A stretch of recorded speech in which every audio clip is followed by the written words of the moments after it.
Hey folks, Curt Kendra again with my wind stuff, and this is just going to be a quick video on some dual line stunt kite / trick kite line management, placement of your kite, and then kind of putting it all away. We'll do some basic flying skills and stuff in another video, but I just want to walk through this real quickly with you.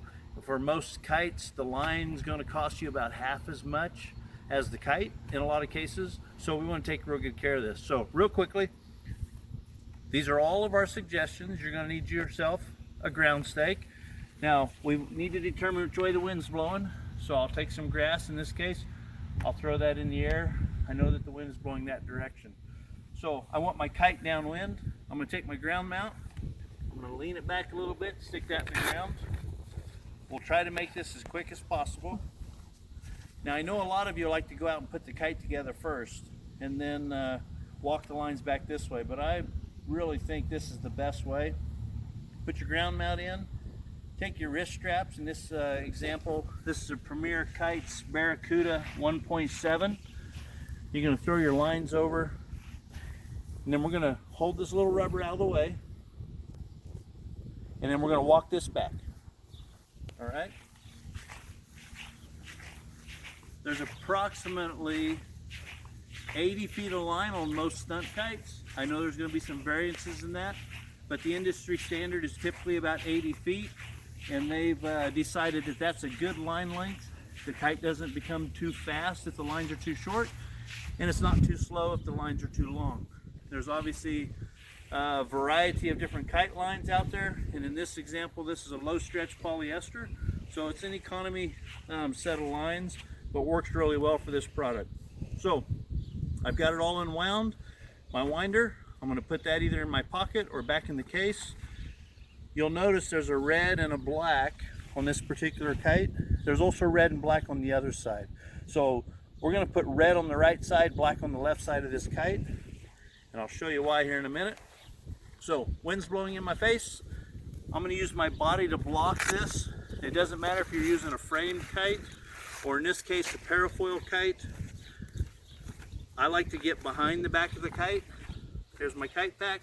I'm going to put that away in my pocket also. I don't want to leave anything on the flying field because who knows where I'm going to end up. Although I do like to always go back to a fly spot because I've determined 80 feet this way, I need 80 feet left, 80 feet right, that's 160 feet. So this is for presentation purposes only. I know we're a lot closer to the buildings, but here we go.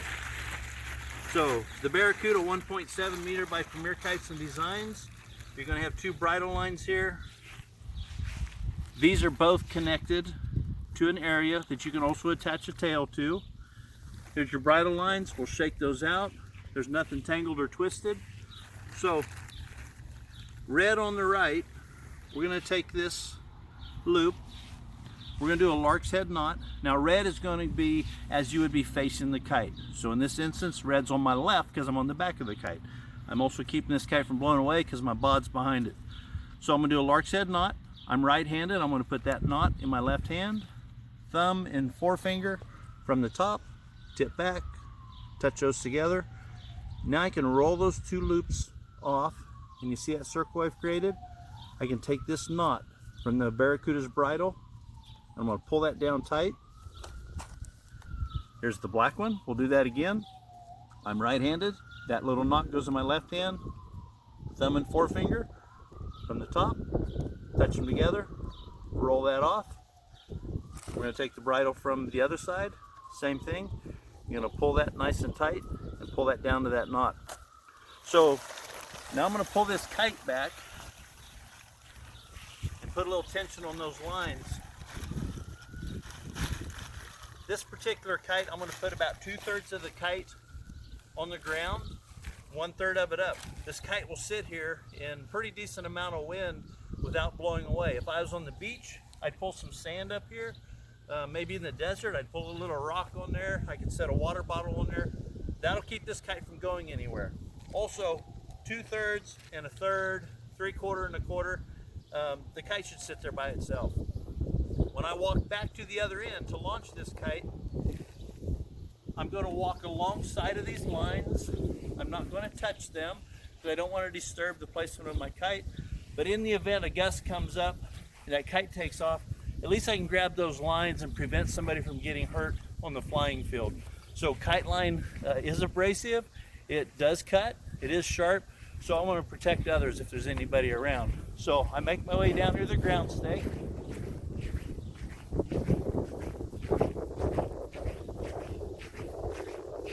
Okay, now that I'm on this end, I'm going to grab these kite lines and I'm just going to grab them. I don't want to change that kite that's down there. If I move this 1/4 of an inch, that kite moves. So I grab the kite lines, I pull my ground stake out, I'm going to put that back in its sleeve. Now, we talked red on the right, black on the left. In this particular kite, I put my hands through here. I've got red on the right hand, black on the left. Don't worry about the twist in the lines, we can untwist those in the sky. So we're going to cover basic flying skills and stuff in another video, but for right now, we're just working on line management. So we've flown our kite, we're all done, we've crashed, whatever. We need to get to the other end. We're going to take those ground straps again. Let's say the kite has crashed. Get out our ground stake, stick that back in the ground. Now this time, the kite is in a vulnerable position. Let's say it's crashed. So this time when I walk to my kite, I'm going to grab those kite lines because I don't want it to fly off and hit somebody again. And this way I have a little bit of control. So I've got the lines. I'm going to walk to the kite. Again, we're trying to make this as quick as possible.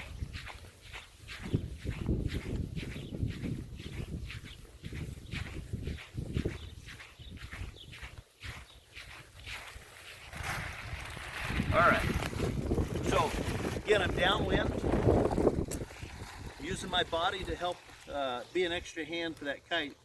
We're all done flying. We're going to take this lark's head knot, and if you just grab this, pull that, it will come loose. You'll do the same on the other one. Pull that, it'll come loose. If you tie a regular knot, chances are it's probably going to break. Okay, I can drop my lines now. Again, just keep them behind the kite. I'm going to take those 2 bridle lines, and again, on this particular style of kite, we're going to use this tail loop. We're going to do a lark's head knot with it also. We're going to put both of these pigtails in there off the end of that bridle. That's good line management. Things won't get all twisted up. We can take our kite, put it away.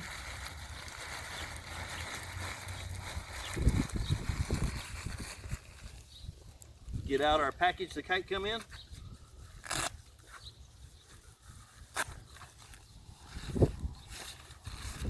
We'll put that away. I'm going to tuck this under my armpit. So to tie these back up, we're going to take those 2 loops.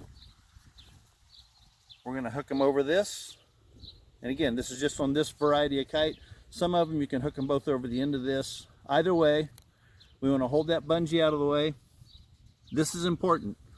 Figure 8, all the way back down to your handles. If you do it in a circle, more than likely it will tangle, just like a garden hose or an electrical cord. The figure 8 works awesome. I do the same thing with quad line. Kite line, and we're about halfway there.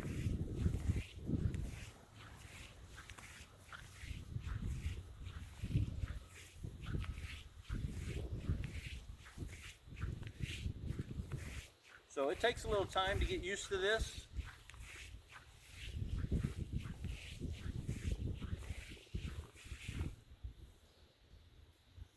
Not that I'm a speedster at it, but this is good line management. You take care of this line, it will last you for years. Now, here, I go all the way down to the handles, okay? Because when you lift off, the handles will just spin and put some unnecessary twists in there. At this point, you can just take those 2 handles, wrap them around that little bungee. That's good line management. We're going to put that back in the case. Close it up.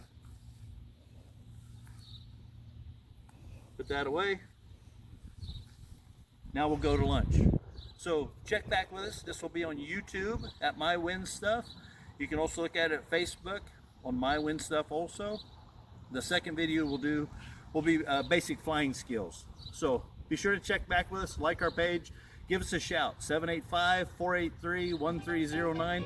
We love all comments, good or bad. Thank you.